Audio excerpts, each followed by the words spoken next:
Welcome to another edition of the Dementia Care Partner Talk Show. Now, here's dementia care expert Teepa and your host, Greg Phelps. Hello and welcome to the Dementia Care Partners podcast, brought to you by IMP. You or your loved one could be just one telephone ring away from a scam caller stealing thousands of dollars. That's why engineers built the IMP system, the smart call blocker for landline phones. IMP stops 100% of unwanted landline calls before they ring. For more information, go to joinimp.com. I'm your host, Greg Phelps, with Teepa. And Teepa, if someone said to you years ago, but I've heard it recently again, dementia does not rob someone of their dignity. It's our reaction to them that does. Now, was that you that said that, or was that somebody else wise? That was me. And boy, have I sort of gotten all kinds of different reactions on that one, interestingly enough. Well, why would you get any sort of reaction but a positive reaction? Because there's an underlying story to this that's brought it up recently, and we won't necessarily go into that one in great detail unless you want to share some of it. But it's so interesting to watch people how you've got dementia, and then they dumb the language down, and it's or they quit even talking to the person and talk to the person beside them because they have dementia, so I'll talk to their care partner. How long have you had dementia? How long has she had dementia? So is she doing any better? I'm right here. That's me. How am I doing?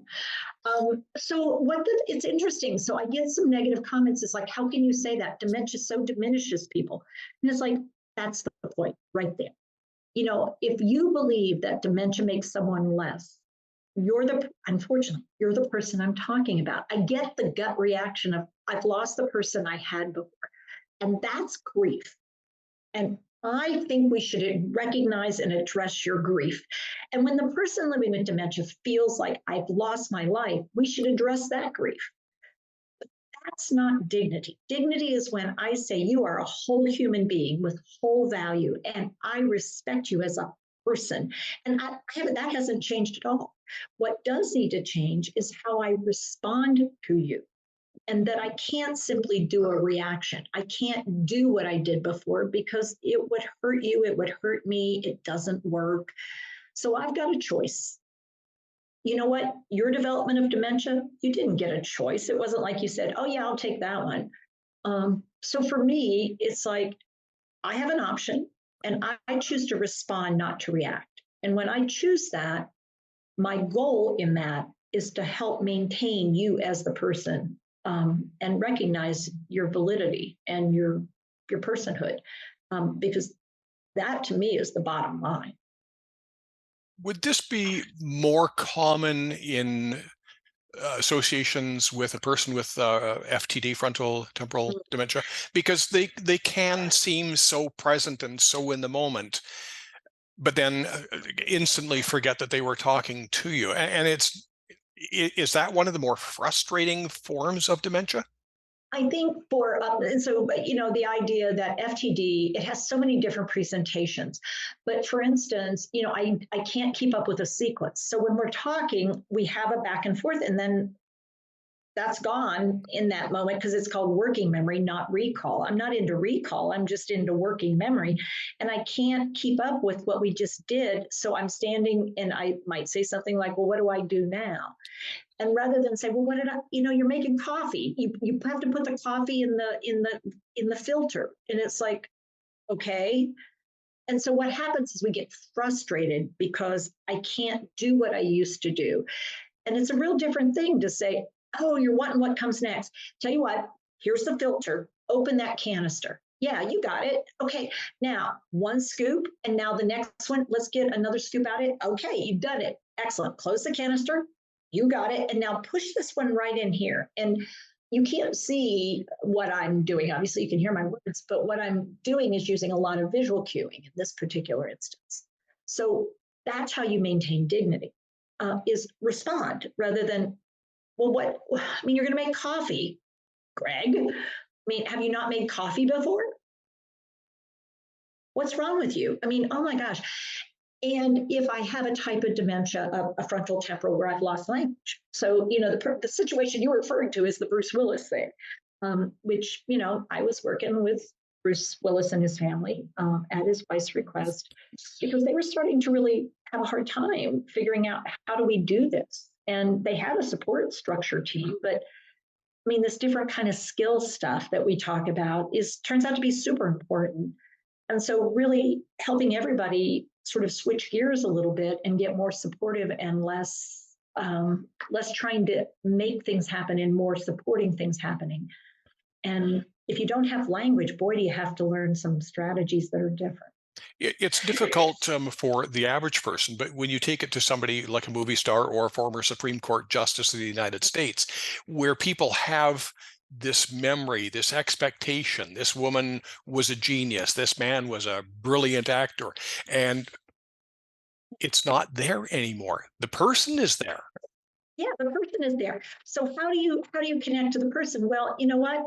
If I used to be a famous person and I don't see myself as a famous person, my world is smaller. But every now and then when I go out, there's this glimmer of people are taking pictures of me. Well, that's fine. But yelling at me, that's not something I think anybody enjoyed. And the challenge is now when I don't enjoy something, I might react to it, not because I need to, but because now I don't get that part. So I think, really recognizing when people are public figures that I still want to be a human who goes and does stuff. And I would love to have the ability to do that, but I'll need support to do that. But I also should have the right to do that. I mean, and so for me, it's just like, oh, guys, come on. I mean, would you want me going in the bathroom with you and taking pictures of you?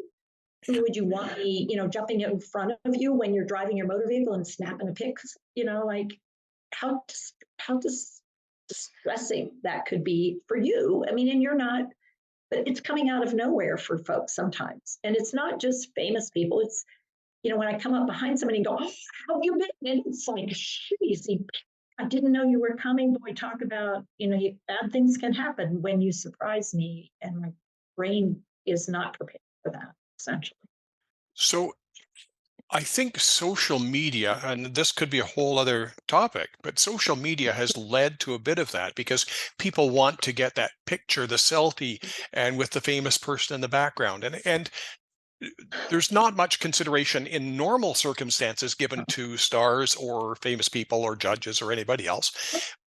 But I don't know. It would be frustrating to be the care partner in that situation because you can't say to everybody what you would really like to say. It starts with bad words. Leave us alone.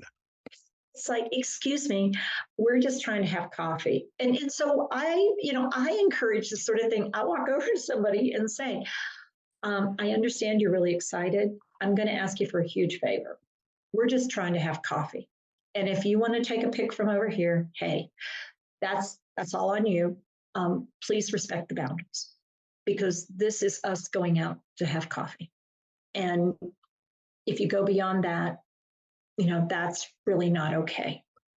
And we will have to leave. And that's really not fair because we just got here. Yeah, you don't want to hire a bodyguard just to go and have coffee, but Yeah. so. But I mean, you're going to have companions who have skills, especially when you don't have the skill you used to have. I mean, you can't do this for yourself. And that's hard. I mean, and, honestly, it is one reason why people sometimes become secluded, even not famous people, because it's just too hard to go out when people keep bombarding you with things that you can't do.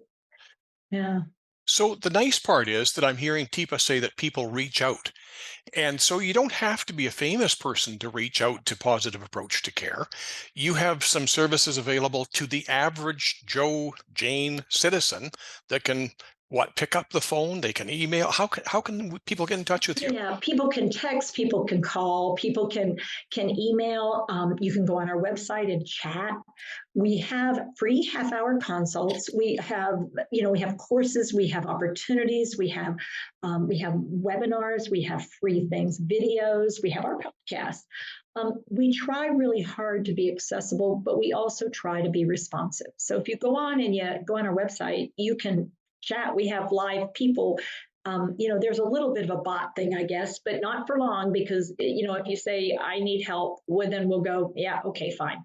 Coming off, we'll either type with you or we can actually connect and follow. Teepa, thank you very much. You're welcome. Thank you, Greg.